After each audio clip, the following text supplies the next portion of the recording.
একদম ওয়ালের সাথে এই বট গাছ। আয় হায় আল্লাহ, এটা ছোটানো কষ্ট আছে।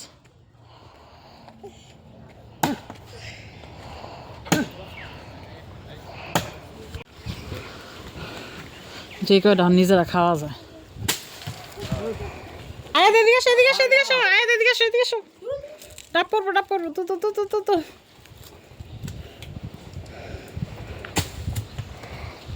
আসো আসো আসো আসো আসো আসো।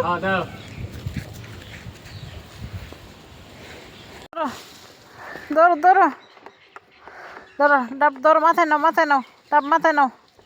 দোসো দোসো আনতে ছাড়ি দেই, সারি সারি। হ্যাঁ সারি দিলে তো পড়ে যাবো, তাহলে কেমন হইলো?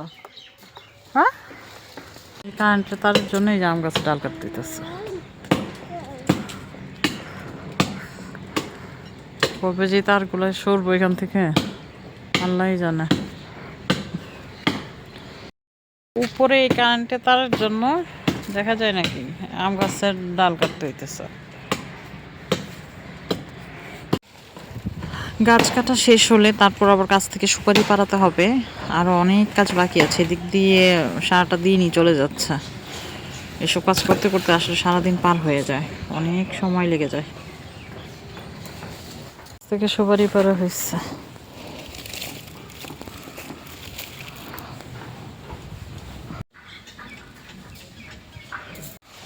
গুনে না বালতি লই বলছি না, একবার বস্তা তুলে দেবে।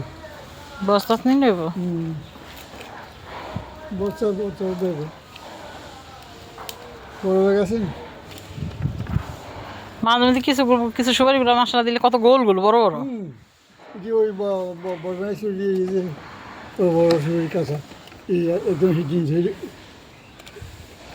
সারাদিন আজকে লোক দিয়ে অনেক গাছ কাটানো হয়েছে, কারণ চোরের যন্ত্রণায় আমি একদম ভাজা ভাজা হয়ে গেছি। চোর আমাকে অনেক জ্বালাই দিছিল, আমার বাড়ির সবজি ফল ফ্রুট সবগুলো নিয়ে যাচ্ছিল।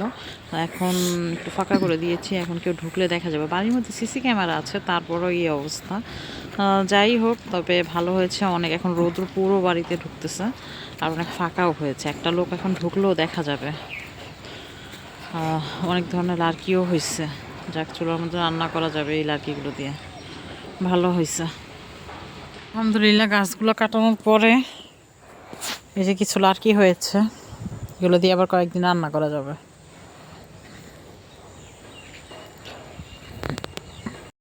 আজকে সারাদিন দাঁড়িয়ে থাকতে পা ব্যথা হয়ে গেছে। আজকে কাজের লোক লাগিয়েছিলাম, গাছের কিছু গাছ কাটাইছি, তারপরে যে লার্কি করতে হয়েছে,